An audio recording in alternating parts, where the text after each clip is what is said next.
going on, everyone? So, I went and saw the movie called The Way Back.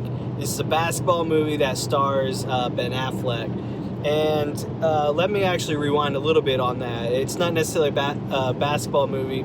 It's more than that. It's really about Ben Affleck and his character. He's an alcoholic in this film, and he's asked to come back to his high school to be the head basketball coach. I just kind of want to leave a little bit of that there, and because I don't want to give too much away, because there's a really deep story in this film. Some other things that I think they did very well is they put a cast together that I'm not very familiar with, honestly. Ben Affleck is by far the biggest name in this film. A cool surprise of a character I had no idea was in this film was Michael Glave. Now, he was also in the movie Argo with Ben Affleck, but we know him mostly as the villain of The Wedding Singer. That's right, he's Mr. Gulia. And, because I'll always remember that, you know, when Adam Sandler tells Drew Barrymore, or tells Michael Glave's character, he's like, wait, Julia's name's gonna be Julia Gulia? He's like, that's funny. And this Michael Glave guy, he's like, why is that funny? And, sorry, if you didn't like that scene, I did. I thought it was funny. Anyways, back to The Way Back. Let's get back to that. So, this movie is directed by Gavin O'Connor, and actually, another rabbit trail, this guy has directed a couple movies that I really enjoyed. He directed one called Miracle that starred Kurt Russell. It was about the true story of the American hockey team in the Olympics. Go check that out if you haven't. But then also more recent, he directed The Accountant that also starred Ben Affleck, which I thought was phenomenal. Really enjoyed it. I did enjoy it more than this film, but I still like this film. And there you go. Let's reveal that. Here we have it, The Way Back. I enjoyed it. I'm going to give this movie a 3 out of 5. And because I thought the story just really dived into real life.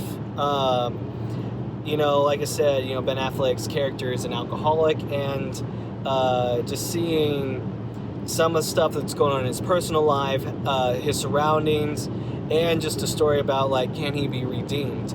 So, I really enjoyed this film. I do think there's some things they could have done differently, especially maybe more so towards the end of this film, just to really help levitate it. And with that being said, even too, this movie, I think, almost focuses, like, they make you fall in love with Ben Affleck's character, but then all of a sudden it's like, it's all about basketball. And there is a side plot story in this film, and which is a very big plot, but you only find out about it like halfway into this film, and all of a sudden, like, they've already established all this other stuff to where it almost felt like it was an afterthought when they were writing it, or just at this point, it's like, you cared about it, but all of a sudden you just didn't care about it nearly as much as everything else they've already established up to this point. So I feel like those few things with just the back and forth, or just big holes in the story for me, is why I gotta knock this down. Yeah, outside of that, though, I thought the movie did a very good job, and I thought it's very relatable. Ben Affleck does an amazing performance, which I love Ben Affleck anyways. I think he's a great actor. He's a great director as well, but he did not direct this film. So this movie clocks in around 108 minutes. It's also rated R. The reason this is rated R is literally because of the language. There's so much language in it. If you've thought of this curse word, it's in it. Maybe not all of them, but it happens a lot. And even like I said, it's high school basketball, so you're hearing other teenagers and everything else embrace the language with this as well. So depending on how you feel about language and who you want to see this movie, it is rated R. So if you wanted your kids to see it, you know, you'd have to be the guardian anyways. But yeah, just know there's a lot of language. Outside of that, outside of the alcohol, there's not really anything else in this movie that would deem the rating. There's no sex scene or anything like that. There's no real violence and that kind of stuff. There might be one altercation that you've seen in the trailer, but it's very quick and doesn't really show much of anything at all. So outside of that rating, it's just really, for me, it was just the language. So you'll just have to see how you feel about language and whether you want to see this film or not. But that's, yeah, I guess this was kind of a short movie review. I just feel like, for me, this movie reminded me of Hoosiers. You know, I grew up in Indiana, and so I loved the movie Hoosiers that starred Gene Hackman, and well, love might be an exaggeration. It's just a movie that, like, you just love it because it's your roots and that kind of stuff.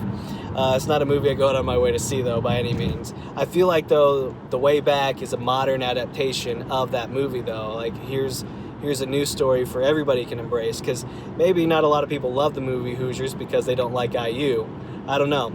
So I do think, though, if you like basketball movies, you're going to enjoy this movie. If you like dramas, you're going to like this movie. Is it a movie you're going to just absolutely love? Probably not. But I do think there's a good story here with a phenomenal cast that did an amazing job and that brought the story to life. The plot holes were just the only things that I would knock this film for. So that's why I'm going to give it a 3 out of 5. So that's my movie review. This is the kind of movie that there's definitely no after credits, but I stayed just in case. So when the credits start scrolling, you're free to go, unless you want to see everybody's name who helped bring the movie to the big screen. So there you have it. If you like this video, hit the like button. Let me know in the comments where this ranks in some of your basketball movies.